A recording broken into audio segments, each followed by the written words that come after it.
Welcome, this is Terry Ewell. The key words, I think, for this 13th study by Orefici are context and connection. And let me illustrate context with a biblical passage, and then let me illustrate connection with a musical example. So there's two interesting verses in Proverbs. This is chapter 26, verses 4 and 5.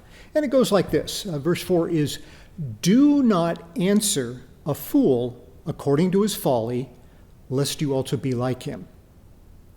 Verse 5 has, "Answer a fool according to his folly, lest he be wise in his own eyes." So this is sort of strange. One verse says, "Do not answer a fool," and the next verse says, "Answer a fool." So there's an apparent contradiction here. On the surface, the two proverbs appear to disagree. But this is not a Zen sort of absurdity, nor is this an example that the writers of the Bible were just stupid. Wisdom is knowing what to do at the right time. This is exactly the issue with bassoon fingerings. Some fingerings are just the needed solution to certain musical passages. Knowing which to use and when can really improve your playing. Now, for the musical example for connection, I was fortunate to be a student at the Aspen Music Festival in 1977, and we were given free tickets to all the concerts, so I just attended virtually everything I could there. One concert I went to, I heard the cellist Yo-Yo Ma perform. And usually I sat in the back of the hall. For some reason, I sat up closer. And I can tell you the astounding thing I found about his playing was not what happened within the notes, but what happened between the notes. You see, I've heard a lot of cellists with great quality sounds, vibrato, expressivity.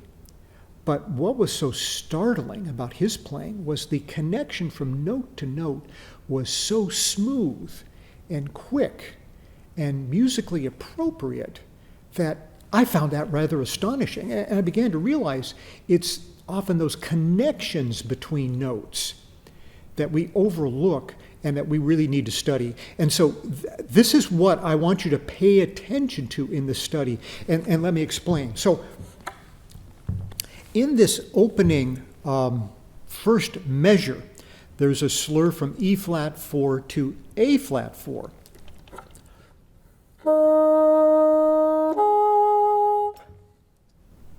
Now, that was not with my normal fingering for A-flat3. Here's my normal fingering with A-flat3. I don't know if you can hear. There's a slight little hiccup. There's a slight little thing going on before that tone comes out.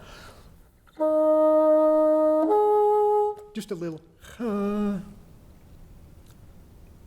But the alternate fingering I use avoids that. And you can hear it's a little bit smoother. So in this context, actually, for the first time in all my playing, I'm using this alternate fingering. I'm really trying to improve my playing. And so in the performance you'll hear, I add this F key instead of my normal fingering there. Another thing, throughout most of this movement, I use the full D-flat fingering. I find that is smoother moving among the notes. There are some connections on bassoon that I have just puzzled and worked on to try to get the notes, the fingers to move correctly, and there just seems to be an acoustical problem with it. If you look at the line 2, the third measure, A-flat to B-flat, A-flat3 to B-flat3.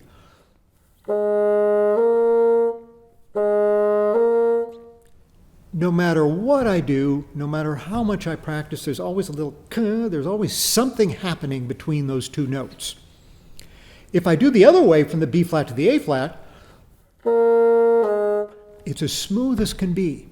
And I have not found a solution to that yet. Sometimes these things on bassoon drive you crazy.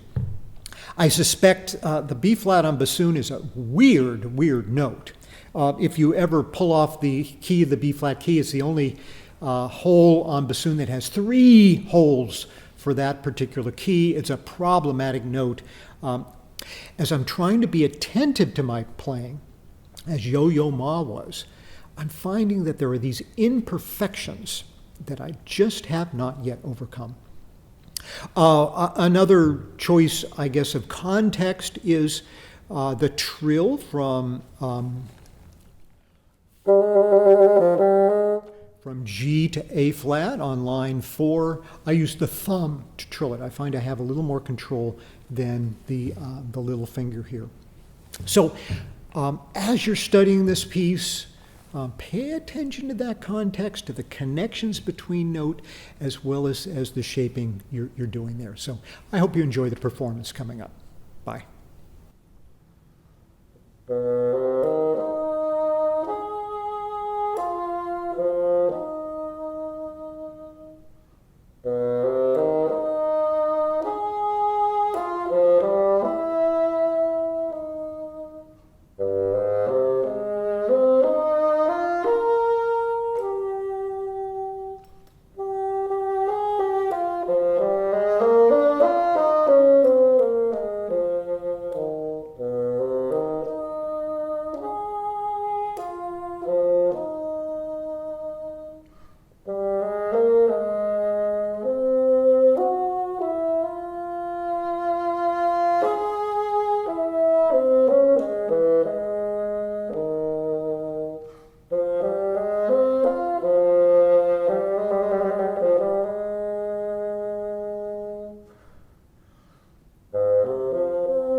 Thank you.